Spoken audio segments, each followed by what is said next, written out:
மாறியது தண்டனை வழங்குவது என்பது என்கவுண்டர் வழங்குவது என்பது சரியான நடைமுறை அல்ல. குறிப்பாக இந்த ஆம்ஸ்ட்ராங் கொலை வழக்கிலே கைது செய்யப்பட்டிருக்கிற நீலகண்டன் என்பவர் ஒரு மிகுந்த சந்தேகத்துக்குரிய முறையிலே அந்த என்கவுண்டர் என்பது நடந்திருப்பது நம்பகத்தன்மை, காவல்துறையின் மீதான நம்பகத்தன்மை.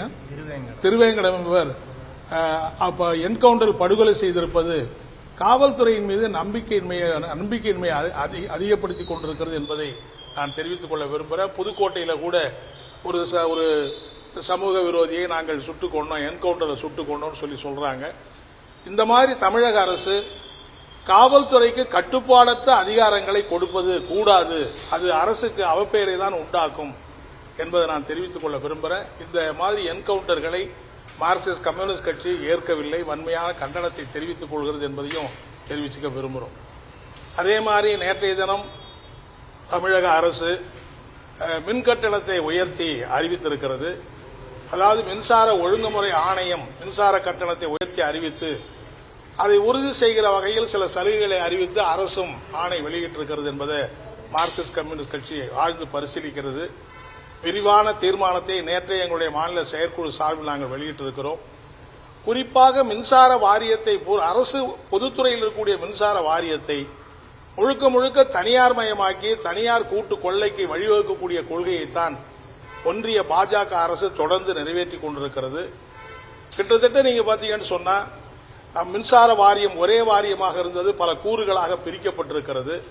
அது ஒவ்வொன்றும் நாளைக்கு தனியார் மயத்துக்கு, கார்ப்பரேட்டுகளுக்கு அடமானம் வைக்கக்கூடிய நிலைமை என்பது உருவாகிறது. இதைத்தான் மோடி அரசாங்கம் பின்பற்றுகிறது. அந்த கொள்கையை மாநில அரசு தலைமையிலே திணிக்கிறது. அது மட்டுமல்ல, ஒவ்வொரு ஆண்டும் குறைந்தபட்ச 6% கட்டண உயர்வு அல்லது விலைவாசி புள்ளிக்கு ஏற்ப கட்டண உயர்வு, இதில் எது குறைவானதோ அதை மாநில அரசு மின்சார வாரியங்கள் நிறைவேற்ற வேண்டும்.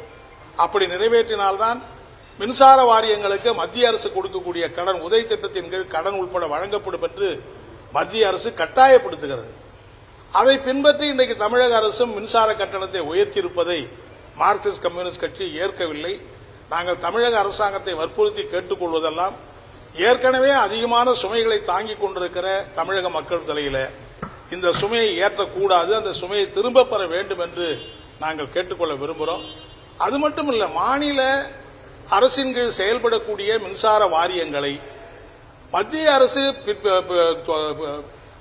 கொல்லைப்புற வழியாக வந்து கட்டுப்படுத்துவது, ஆட்டி படைப்பது, கட்டணத்தை அதிகரிப்பது என்பதெல்லாம் நல்ல நடைமுறை அல்ல. அது மட்டுமல்ல, கடந்த அதிமுக ஆட்சியில் மத்திய அரசாவுடைய கட்டுப்பாட்டுக்கு பணிந்து அதிமுக அரசு நம்முடைய அதானியினுடைய மிக தரக்குறைவான நிலக்கரியை தரம் உயர்ந்த நிலக்கரியாக மாற்றி, அதாவது தரத்தை உயர்த்தாமல் ரெக்கார்டில் மாற்றி குறைவான விலைக்கு வாங்க வேண்டிய நிலக்கரியை அதிக விலை கொடுத்து வாங்கியதனால மின்சார வாரியத்துக்கு மிகப்பெரிய இழப்பு ஏற்பட்டிருக்கிறது.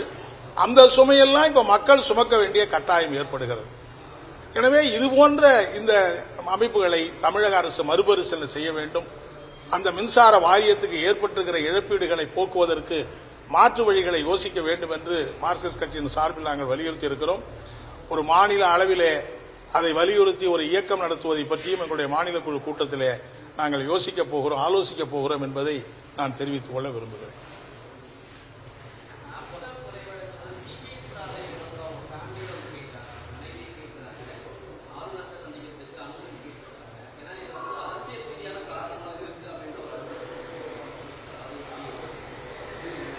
மார்க்சிஸ்ட் கம்யூனிஸ்ட் கட்சியை பொறுத்தவரையில், அதாவது சிபிஐ விசாரணை வேணும்னு யார் வேணாலும் கேட்கலாம், அவங்களுக்கு அந்த உரிமை இருக்கு.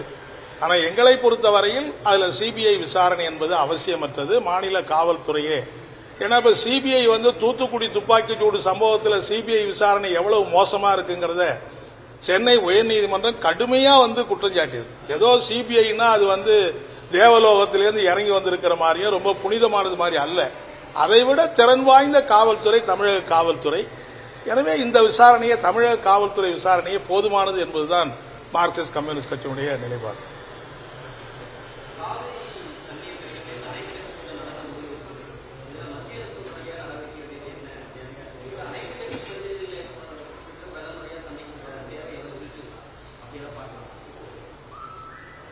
இல்ல, அதாவது காவிரி பிரச்சனையை பொறுத்தவரை மார்க்சிஸ்ட் கட்சியினுடைய நிலைப்பாடு என்னன்னா, மீண்டும் மீண்டும் கர்நாடக அரசாங்கத்தோடையோ அல்லது மற்ற நிர்வாக அமைப்புகளோடையோ பேச்சுவார்த்தைக்கு என்பதற்கு அவசியமே இல்லை.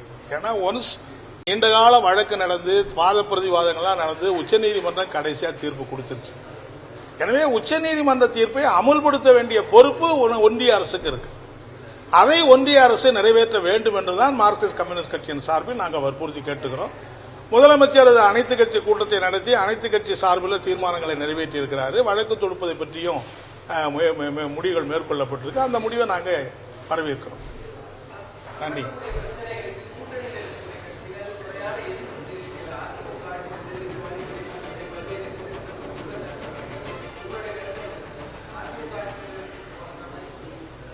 இல்ல இப்ப மின்சார கட்டணம் நேற்று காலையில் அறிவிக்கப்பட்டது. நேற்று மதியமே எங்களுடைய கண்டன அறிக்கையை வெளியிட்டிருக்கிறோம். எங்களுடைய நீண்ட விரிவான அறிக்கையை சுட்டிக்காட்டியிருக்கிறோம். இன்னைக்கு எங்களுடைய மாநில குழு கூட்டத்தில் மின்சார கட்டண உயர்வை திரும்ப பெறணும். மத்திய அரசு மாநில அரசுகள் கட்டணத்தை உயர்த்துவதற்கு மாநிலங்களை மின்சார வாரியத்தை நிர்பந்திக்க கூடாது